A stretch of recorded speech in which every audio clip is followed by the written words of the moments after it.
I fully expected Riboku's first direct move in this war to be one of the best episodes of Kingdom Season 6. He's a fantastic character, and the attention to detail that he has fought so hard to hone was able to give Zhao a definitive advantage in this episode. There are a lot of things I want to talk about that I really enjoyed. Let's break it down. To begin with, it is always a lovely day when Shin shows me any type of tactical recognition or development. He knows that the Kisui army is now in a pickle because of Mouten and Akko's pincer attack. I also gotta say, this anime-only scene showing Oki's glaive is so beautiful. We didn't ask for it, but it's more than welcome. Another instance, Shin showing tactical improvement. To Ten, something like raising the flags is seen as unnecessary, but to Shin, he knows the importance of such an action. Making a grand entrance isn't just to look cool. It works in our favor, especially against an enemy that already knows our capabilities, like Kisui, who knows and respects the strength of the Hishin unit after the Kokyo campaign. He's not going to be as confident knowing the Hishin unit is on the way.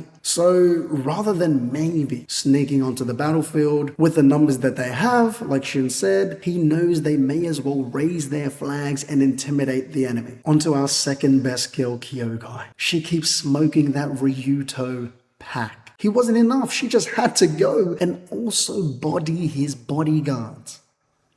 She's cold. I mean, look at her. For this next part, I cannot believe that someone could say something so smart. And in the same sentence, something so ironic. Makou said that war is like a current. Anyone can float into the sunlight. In other words, anyone on the board can be the star player. Too bad Makou wants to be the star too often. The setup was insane. First of all, Shin is sent in as Akko's one-hit kill detachment force. That is the first misdirection. Second of all, Makou gives the whole war is like a current spiel, as in it could be any one of Mouten, Shin, or Makou himself to lead Shin to victory on the left wing. That's the second misdirection, only for Riboku. In all this chaos, in this tumultuous current that should be overwhelming Zhao to take advantage of Makou's carelessness. He wants to be the star too often. Makou was too confident, overly so to the point of not carrying his glaive. Riboku got his ass. Makou deserves every bit of it. Riboku not only sliced his neck open, but he pushed Makou's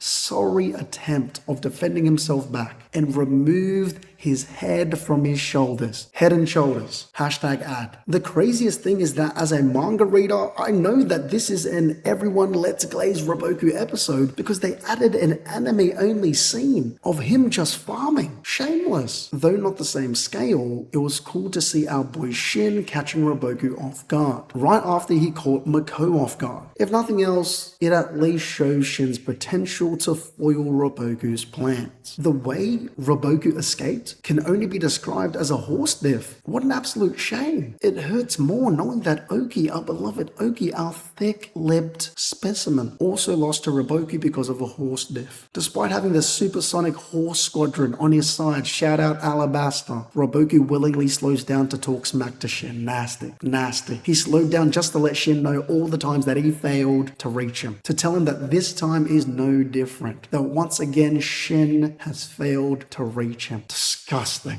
But I'm glad. At least Shin stood on that. He said, burn the image of this majestic glaive into your brain, into your head, because it will be this same glaive that will take it.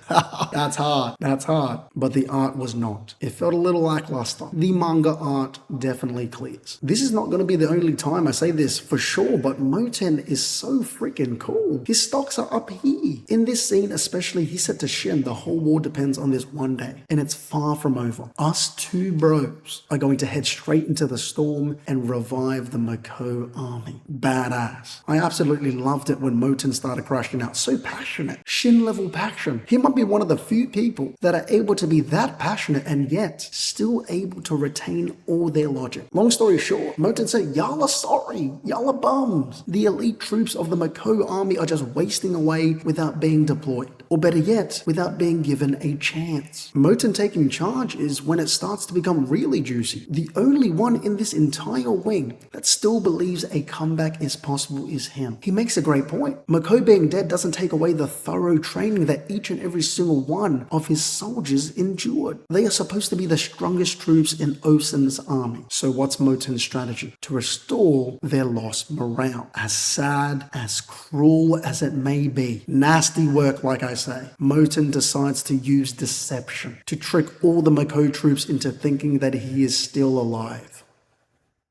Genius plan, but damn. All in all, again, this episode was awesome. I give it a 9 out of 10. If you made it to the end, thank you for tuning in. Let me know what you guys thought of this week's episode in the comment section below. Also, it would mean a lot to me if you guys leave a like, share this video with a friend, and subscribe for more Kingdom videos like this.